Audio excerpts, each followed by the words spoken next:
T's in the garage this week. This is the bike we ended up taking to the Peak District. Trip up was actually very good. It rode really well, which I was really pleased about. We had a few issues while we were up and a few issues on the way back. The main issue was overheating, so obviously that's the thing I need to address. But obviously with this, the radiator is right in the front. The radiator cap is buried under all this bodywork. So to start with, I need to start stripping down all the bodywork, get the fake tank out, and then I can actually get into the radiator. I have done some reading up, and sometimes it is due to a cracked overflow pipe. So I need to check all the pipes, make sure it's topped up properly, there's no air, etc. So that's where I'm starting off today. So first thing to do is obviously remove the seat. Out comes the seat.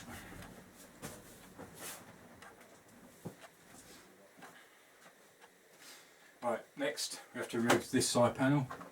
So I've already loosened it off slightly.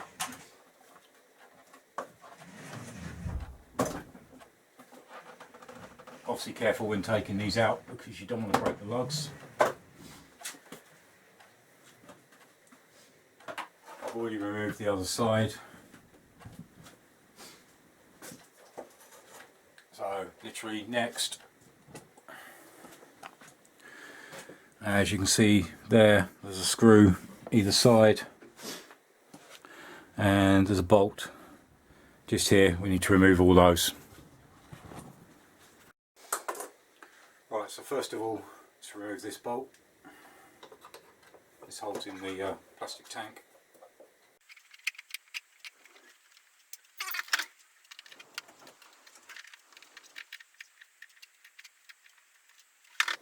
Next one on the tank is this bolt here, 10mm.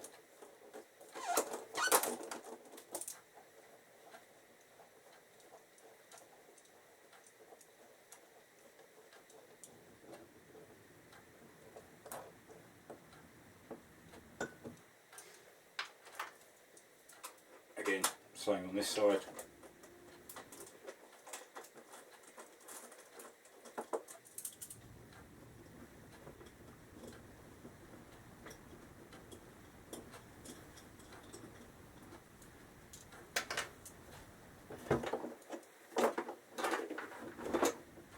And then remove the plastic cover.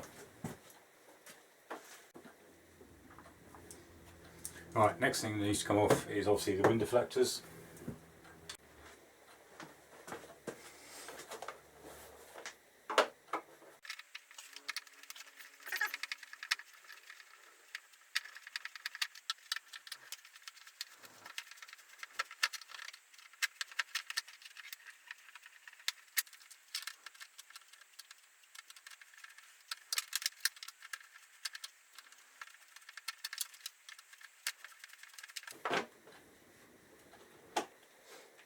Just pops out. Right, next we need to take out this panel. So basically there is a screw there, screw there.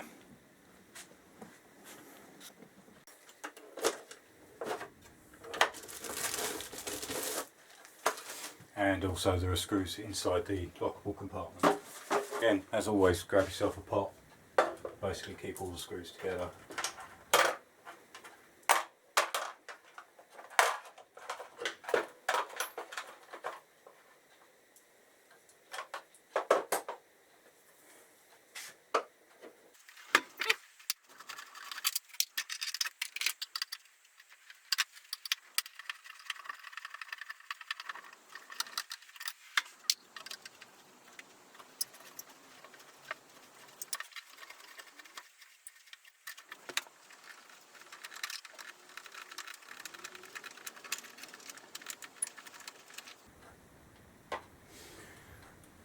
Right, obviously the things I'm finding now is obviously just taking out that screw which came from basically down there, and it is actually broken away. So obviously this panel I'm actually going to need to replace. Right, finally got that screw. That one's probably going to need to be replaced.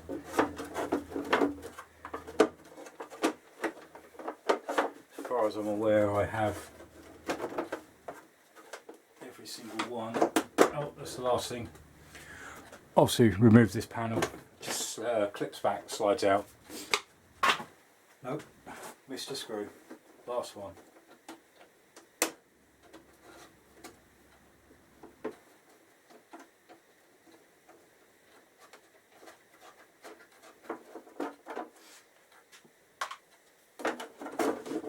Right.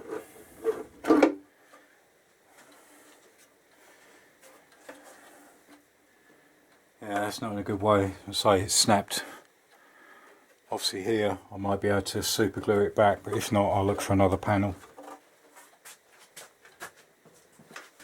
Obviously the thing I think I forgot to mention, obviously I'd already taken the side boxes off. So obviously to start undoing and taking off this section you need to actually take off the rear cases, which are unlocked here. So that's one side stripped. And there's the radiator cap.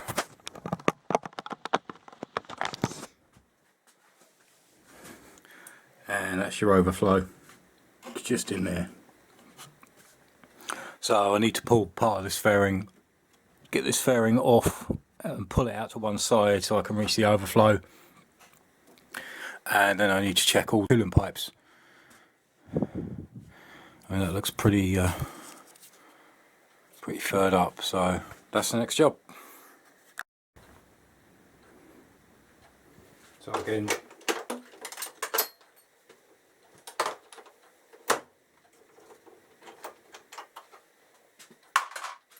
$10mm.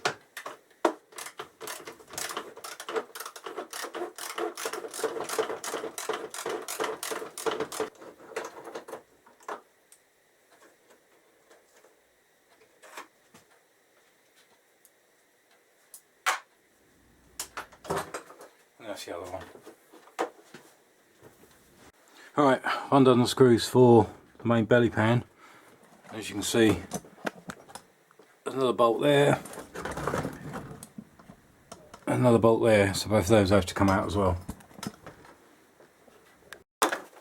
Alright, so that's the other side bolt out. In theory this is just unclip and slide out. And there's the side panel. So that is what we are left with. So I can check the oil, I can get to the radiator.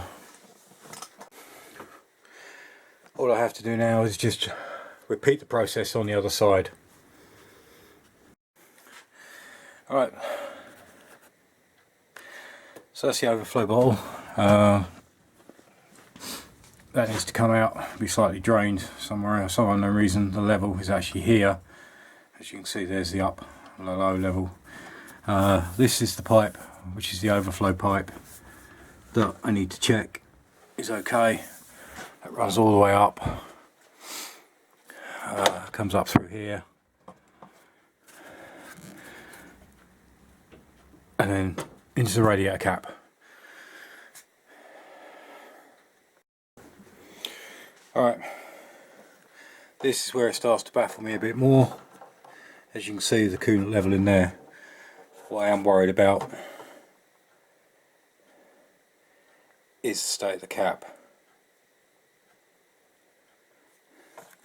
So that leaves a little bit more investigation of what is causing that and what the issue could be and how I resolve it. And it could obviously be a problem of why it's overheating. But as I say, this is going to be split into several videos. It will be a basic front to back, looking at the pads. We need an oil filter change. I need to sort the coolant out, the radiator. The fan is coming on, but it's not coming on until just over 3/4. Whether that's right or not, I don't know. I have had a look at it and some saying it does come on late, but I need to investigate that a bit more. It needs I say oil change, filter change, air filter change. I'm going to do the plugs as well, so I will be stripping this right the way back and then basically work back through the bike. One of the jobs, I just remove all the spare toolkits, etc. Always handy to take with me. Buried in the back here, data to alarm system. As you can see, all the wirings are here. That I'm going to disable. And the last thing to do would be, can't really see it, rear disc, rear pads. Disc needs replacing. It is slightly warped. It was an advisory apparently on the last MOT. Obviously that was before I purchased it, so, but literally this is going to have a front to back complete makeover, and just spruce up, just go through everything, make sure everything's working properly. The other thing, obviously, place the fuel filter there.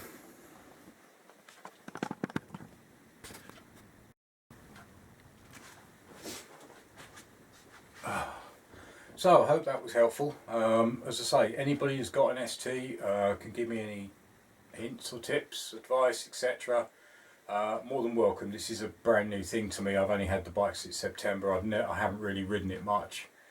But as I say, faults started to appear when I did this Peak District trip. So any comments in the comment section below. But as I say, I'll be cracking on with this. So join me again in the next video, where I'll be doing a bit more work on the ST. I need to get this sorted because obviously this is a daily runner as well. I hope to get back on the Street Fighter as soon as possible, but we'll see how that goes. So thanks for watching. Join me again next time. Cheers. Bye.